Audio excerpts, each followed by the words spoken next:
समझिए कि एक बिहार के एग्जाम को लेने के लिए 3 चुनाव लग गए। क्या है अभी हमारे यहाँ ये डबल इंजन की सरकार जब से बिहार में बनी है, ये पटरी से उतर करके इन्हीं विद्यार्थियों को कुचल कर असली अर्थी पर सुलाना चाहती है। वैकेंसी में कभी जो वैकेंसी 2012 में 22,000 IBPS का आया करता था बैंक में, आप जा करके डाटा देख सकते हैं कि 2020 में वो वैकेंसी मात्र 1,000 है। आप डिफरेंस देखिए।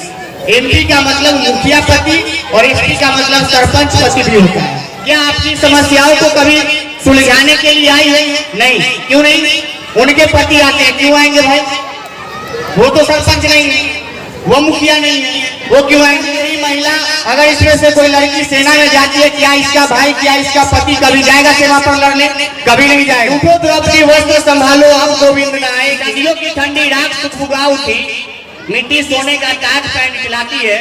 दो रात समय का घर घर आप सुनो, सिंहासन खाली करो की जनता नहीं। नमस्कार, आदाब, सत श्री अकाल, hello and very good evening to all of you. दोस्तों खास बात करनी है, महिला आयका है, माननीय MLA है श्रीमती प्रतिमा दास जी। ये एक बहुत बड़ा उदाहरण है हमारे लिए महिला सशक्तिकरण की। एक महिला जो खुद एक अच्छे पोस्ट पर होने के बावजूद खुद अपनी जिम्मेदारी को निभाती है। लेकिन आमतौर पर हम क्या देखते हैं जो हमारे समाज में व्याप्त है कि आप MP और SP शब्द सुनते होंगे। MP मतलब आप ये नहीं समझिए कि MP means member of parliament और SP मतलब सुप्रिंटेंडेंट ऑफ पुलिस। MP का मतलब मुखिया पति और SP का मतलब सरपंच पति भी होता है, जिसको शॉर्ट में हम लोग SP और MP कहते हैं। ये कहना इसलिए जरूरी है कि हमारे लोकेलिटी में, हमारे क्षेत्र में बहुत सारे ऐसे महिलाएं हैं जो अच्छे पोस्ट पर है, मुखिया है, सरपंच है, वार्ड परिषद है, लेकिन क्या वो खुद आपके दरवाजे पर कभी आई है आपसे मिलने? क्या आपकी समस्याओं को कभी सुलझाने के लिए आई है? नहीं। क्यों नहीं? उनके पति आते हैं, क्यों आएंगे भाई? वो तो सरपंच नहीं है, वो मुखिया नहीं है, वो क्यों आएंगे? अगर यही महिला कल को इसमें से कोई लड़की अगर सेना में जाती है, पुलिस में जाती है, जब वो अपराधियों से लोहा ले सकती है, आतंकवादियों से लोहा ले सकती है, तो क्या हमारे समाज की जो छोटी छोटी घटनाएं हैं, छोटी छोटी जरूरतें हैं, उसको पूरा नहीं कर सकती है? क्या समाज, क्या हमारे, अगर यही महिला अगर इसमें से कोई लड़की सेना में जाती है, क्या इसका भाई, क्या इसका पति कभी जाएगा सेवा पर लड़ने? कभी नहीं जाएगा। और यही वजह है कि हम अपनी महिला को सशक्तिकरण नहीं दे रहे हैं, महिला को एम्पावरमेंट नहीं दे रहे हैं। जिस वीमेन एम्पावरमेंट की बात करते हैं वो नहीं हो रहा है, जिसकी वजह से हमारी लड़कियों को, हमारी बेटियों को, महिलाओं को छेड़छाड़ी किया जाता है। अगर वो महिला अपने आप को सशक्त कर ले तो किसी का हिम्मत नहीं है कि उसको छेड़ दे, कोई उसके कमेंट कर दे, कोई उसको फॉलो करे। एक बड़ी सुंदर सी कविता है जो हम आपको सुनाना चाहेंगे, जो आज हमारे समाज में जो व्याप्त है, उस पे एक कविता है। बहुत पहले महाभारत में द्रौपदी का चीरहरण हुआ था, तो उस समय कृष्ण थे जो चीरहरण से बचा लिए, लेकिन अभी कोई नहीं है। इसके लिए हम एक कविता आपको सुनाते हैं कि उठो द्रौपदी वस्त्र संभालो अब गोविंद न आएंगे, उठो द्रौपदी वस्त्र संभालो अब गोविंद न आएंगे, छोड़ो मेहंदी भुजा संभालो खुद ही अपना चीर बचा लो, दूध बिछाए बैठे शकुनी मस्तक सब बिक जाएंगे, उठो द्रौपदी वस्त्र संभालो अब गोविंद न आएंगे। कब तक तुम आस लगाओगी इन लिखे हुए अखबारों से, किससे तुम रक्षा मांग रही हो दुशासन बैठे दरबारों से? अरे स्वयं जो लज्जाहीन पड़े हैं, ये क्या तुम्हारी लाज बचाएंगे? उठो द्रौपदी वस्त्र संभालो अब गोविंद न आएंगे। कल तक केवल अंधा राजा अब गूंगा बहरा भी है, कल तक केवल अंधा राजा अब गूंगा बहरा भी है, होठ सिल दिए हैं जनता के कानों पर पहरा भी है। तुम ही कहो ये असुर तुम्हारे किसको क्या समझाएंगे, उठो द्रौपदी वस्त्र संभालो अब गोविंद न आएंगे। तो जिस वीमेन एम्पावरमेंट की बात करते हैं, महिला सशक्तिकरण की बात करते हैं, हमें खुद आगे आना होगा और खुद हम अपनी समस्याओं को सुनेंगे। जब हम एक अच्छे पोस्ट पर हैं, ये हमारी जिम्मेदारी है, ये हमारा मोरल का ड्यूटी है कि हम आएंगे और खुद को सुनेंगे। दूसरी जो बहुत अच्छी AISF हमारे उपरौल पंचायत में हमारे माननीय राज्य अध्यक्ष रंजीत पंडित जी, जो उन्होंने इस लोकेलिटी के बच्चों के लिए किया है कि शिक्षा में अभी समानता नहीं है। किसी के लिए शिक्षा अच्छी है, किसी के लिए खराब है, किसी को प्रॉपर शिक्षा नहीं मिल रही है।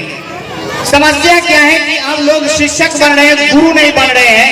और हमारे लिए सबसे खुशी की बात यही है कि इस प्लेटफॉर्म पे गुरु शिष्य का रिश्ता निभाया जाता है। आप लोगों को लगता होगा कि गुरु और शिक्षक एक ही होते हैं, नहीं होते। गुरु वो होते हैं जो ज्ञान बांटते हैं, शिक्षक वो होते हैं जो शिक्षा बेचते हैं। और शिक्षा आजकल महंगी भी बिकती है, जो शिक्षा शायद हमारे जो इस लोकेलिटी के लोग हैं वो शिक्षा नहीं खरीद सकते। तो ये चीजें हैं जो AISS बहुत ही कमाल कर रही है। और हम तहे दिल से हम खुद भी एक शिक्षक हैं, हम शिक्षा बेचते हैं, हम पैसा लेते हैं तब शिक्षा देते हैं। लेकिन हमारे सुनील भाई हैं यहाँ और भी लोग हैं जो यहाँ मुफ्त में पढ़ाते हैं, यहाँ के बच्चों को फ्री में शिक्षा देते हैं। और हमारी कोशिश है कि हम जितना भी जानते हैं, मैं जितना भी जानता हूँ, मैं कोशिश करूंगा कि AISS के साथ जुड़ करके हम अपने ज्ञान को बांटें। पढ़ाते हैं, पैसा लेते हैं, वो अलग बात है। लेकिन अगर AISS हमें वो प्लेटफॉर्म देती है तो मैं बेशक मैं पढ़ाने के लिए तैयार हूँ, फ्री ऑफ कॉस्ट, जिसका कोई चार्ज नहीं करूंगा। और अभी हमारे देश में बहुत सारे ऐसे लोग हैं जो कॉम्पिटिटिव एग्जाम की तैयारी करते हैं, जिसको हम लोग विद्यार्थी कहते हैं। आप लोगों को पता होगा, आप लोगों ने हिंदी में पढ़ा होगा, विद्यार्थी दो शब्दों से मिलकर बना है, विद्या जो रड़ती, जिसका मतलब होता है विद्या को पढ़ने वाला, विद्या को चाहने वाला। लेकिन स्थिति क्या है अभी हमारे यहाँ कि ये डबल इंजन की सरकार जब से बिहार में बनी है, ये पटरी से उतर करके इन्हीं विद्यार्थियों को कुचलकर असली अर्थी पर सुलाना चाहती है। ये नया साल 2021 सबके लिए अच्छा हो सकता है, लेकिन एक विद्यार्थी के लिए कभी अच्छा नहीं हो सकता। एक विद्यार्थी के हमारे शास्त्रों में, संस्कृत में हम लोगों ने पढ़ा है कि विद्यार्थी के 5 लक्षण होते हैं। काव्यस्नानम, बकोध्यानम, अल्पाहारी, गणित, त्यागी, स्वानिंद्र।